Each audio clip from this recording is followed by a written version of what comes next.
Video को like और share करें। रोज नए मूवी एक्सप्लेनेशन वीडियो देखने के लिए चैनल को जरूर सब्सक्राइब करें।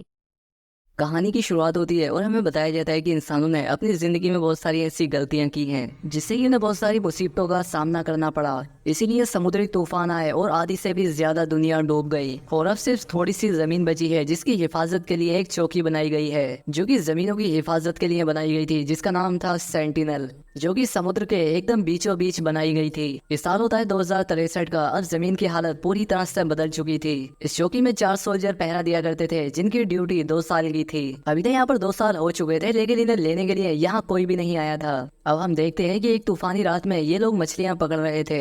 तभी इनका कैप्टन देखता है कि एक तूफानी लहर इनके सेंटिनल से टकराने वाली है। इसीलिए वो अपनी टीम से वापस अंदर जाने के लिए कहता है और जो भी मछलियां इन लोगों ने पकड़ी थी वो भी पानी में गिर जाती हैं। अब इनका एक साथी जिसका नाम बेंस था वो एक पाइप को ठीक करने के लिए जाता है जिससे कि चौकी में पानी आ रहा था। अब इससे पहले कि पानी और बढ़ता वो पाइप को ठीक कर देता है। दरअसल इस चौकी को ऐसे बनाया गया था कि चाहे यहाँ पर कितनी भी ऊंची लहर आ जाए इस चौकी पर उसका कोई असर नहीं होगा। वो पानी की लहरों के हिसाब से अपने आप को एडजस्ट कर लेती थी।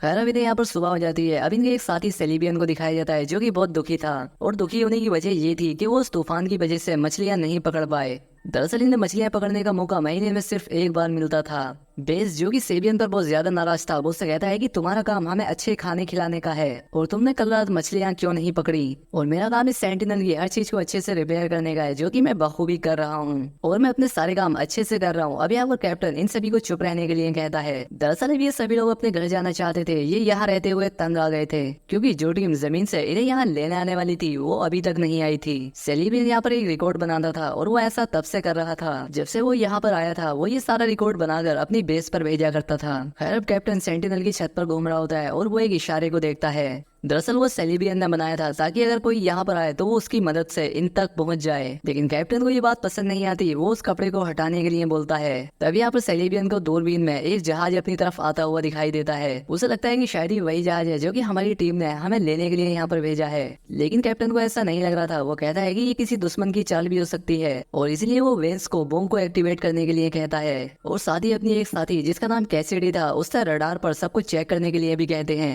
दरअसल ये लोग रडार से ये पता करना चाहते थे कि जहाज आखिर किस तरफ से आया है।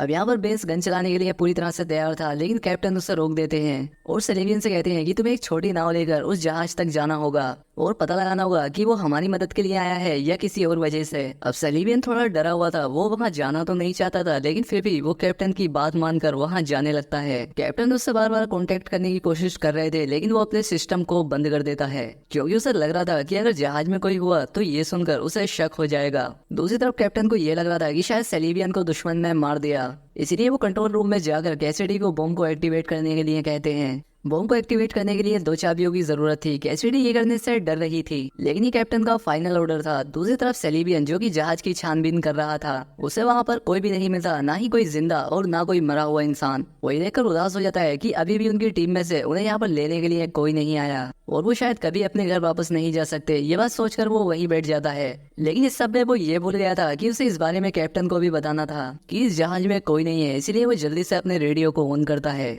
और बताता है कि इस जहाज में कोई नहीं है। अब कैप्टन भी जल्दी से बम चलाने से रोक देता है और अब वो दोनों चाबियों को भी अपने पास रख लेता है। वो कैसिडी से कहते हैं कि तुम जल्दी फैसला नहीं ले सकती, इसलिए तुम्हें इन चाबियों की भी जरूरत नहीं है।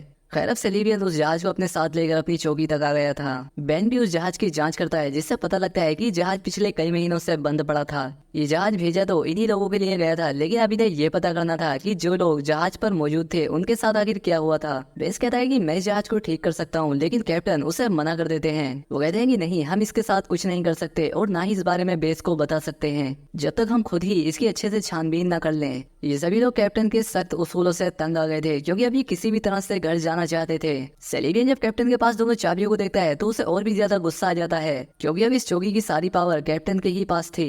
लेकिन कैप्टन जहाज की सारी लोकेशन के बारे में पता करते हैं कि आखिर ये यहाँ पर कैसे आया था। अब सेलिबियन भी बिना कैप्टन को बताए बेस को जहाज के बारे में इन्फॉर्म कर देता है। ये बात जाकर वो कैसिडी को भी बताता है कि मैंने इस बारे में बेस को बता दिया है। उधर बेंस भी आ जाता है जो कि इनकी बातों को सुन लेता है। उसे इस बारे में पता लग जाता है। अब इन सारी बातों को आकर बेंस कैप्टन को बताता है। तभी ने वही इन्फॉर्मेशन वापस मिलती है जो कि कल रात सेलिबियन ने बेस को भेजी थी, जिसका मतलब ये था कि पिछले 1 साल से इनका अपने बेस से कोई भी कॉन्टेक्ट था ही नहीं, क्योंकि जो मैसेज इन्हें बार बार मिला करते थे वो इन्हीं के ही भेजे हुए मैसेज होते थे। अब इन सारी बातों के बारे में पता चलने के बाद इन लोगों की परेशानी और भी बढ़ जाती है।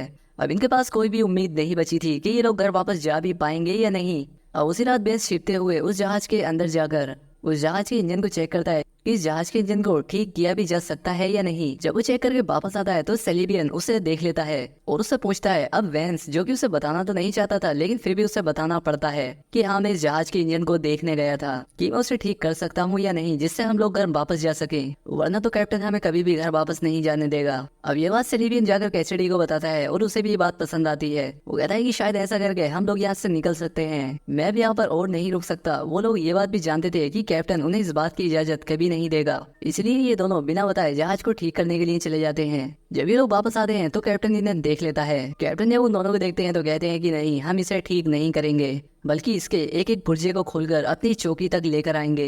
ये बात सुनकर सेलिबियन को बहुत गुस्सा आता है। वो कहता है कि बस बहुत हुआ, हमने अपनी ड्यूटी से ज्यादा अपने फर्ज को निभाया है, हम अब और ज्यादा बर्दाश्त नहीं करेंगे, हमें अपने घर वापस जाना है। लेकिन कैप्टन कहता है कि नहीं, तुम घर वापस नहीं जा सकते और ये मेरा हुक्म है। वो अपनी गन निकालकर इन्हें यहीं पर रुकने के लिए कहता है। दूसरी तरफ कैसिडी, जो कि कैप्टन के साथ यहीं पर रहकर खुश थी, लेकिन फिर भी वो इन दोनों के लिए कैप्टन से बात करने के लिए जाती है।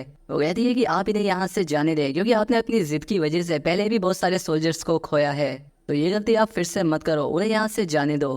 कैप्टन कैसिडी की ये बात सुनकर कहते हैं कि ठीक है, लेकिन हम में से 2 लोग यहीं पर रहेंगे और 2 लोग यहाँ से जा सकते हैं। अब बैन तो ये बात सुनकर काफी खुश था, लेकिन सेलिबियन खुश नहीं था, क्योंकि वो कैसिडी को भी अपने साथ लेकर जाना चाहता था। वो कैसिडी से कहता है कि तुम कैप्टन से कहो कि तुम भी हमारे साथ चलना चाहती हो, लेकिन वो कहती है कि नहीं, तुम जाओ, मैं यहाँ पर खुश हूँ।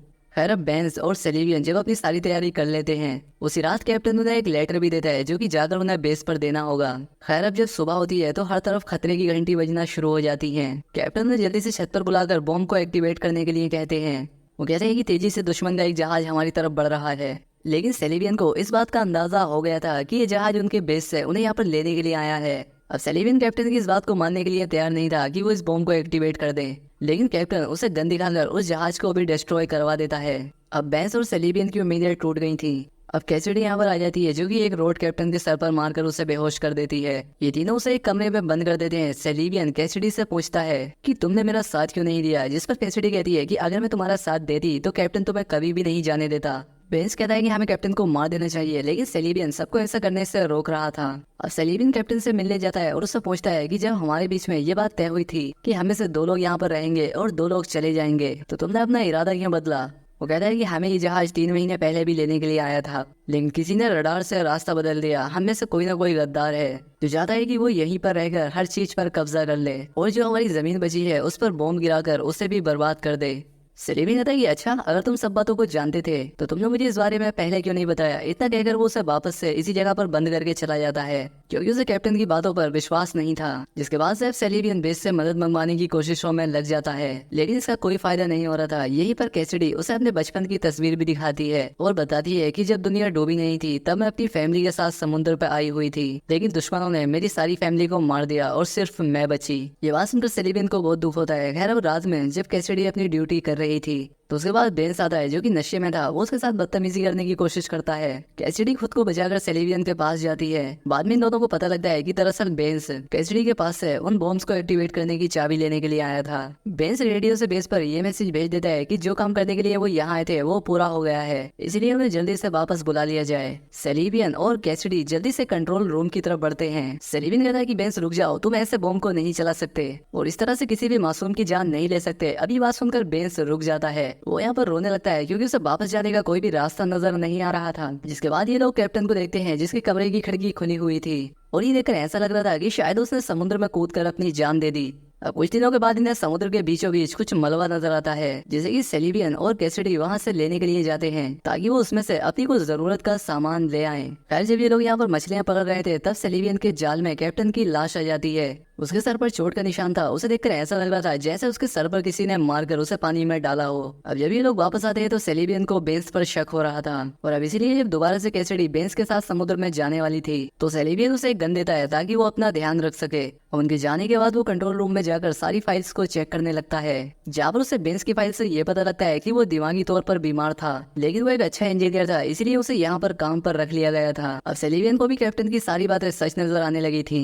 दूसरी तरफ हम बेंस और कैसिडी को देखते हैं जो कि एक दूसरे को देख रहे थे, और अब हमें यहाँ पर यह भी पता लगता है कि कैसिडी ही वो जासूस थी जिसने 3 महीने पहले आए जहाज में लोगों को गन से मारा था। अब वो बेंस को भी मार देती है और रोते हुए सेलिबियन के पास आ जाती है। अब इस चौकी पर सिर्फ 2 ही लोग बचे थे। अब वो अगले दिन कैसिडी के पास जाकर बॉम्ब को एक्टिवेट करने के लिए कहता है, ये कहकर कि उनके बीच में एक दुश्मन है। अब कैसिडी भी समझ जाती है कि सेलिबियन को उसकी सच्चाई पता चल गई है, जिस पर वो कहती है कि हाँ ये सब कुछ मैंने किया है, लेकिन अपने लोगों की जान बचाने के लिए। हम चाहते थे कि हम इस चौकी पर कब्जा कर लें। सेलिबियन उसकी कोई बात नहीं सुनता और बॉम्ब को एक्टिवेट कर देता है। तभी कंप्यूटर स्क्रीन पर लिखा आता है कि आप इस बॉम्ब को एक्टिवेट नहीं कर सकते। दरअसल इस कंप्यूटर का सिस्टम बेंस ने बदल दिया था, क्योंकि वो नहीं चाहता था कि कोई भी एक इंसान इस चौकी पर कब्जा करके दूसरी दुनिया को तबाह कर दे। कहानी के आखिर में हमें दिखाया जाता है कि कैसिडी और सेलिबियन के बीच एक डील हुई थी, जो कि वो दोनों इस चौकी पर रहकर इसकी हिफाजत करेंगे और कोई भी किसी की दुनिया को नुकसान नहीं पहुंचाएगा। और इसी के साथ ये कहानी यहाँ पर खत्म हो जाती है।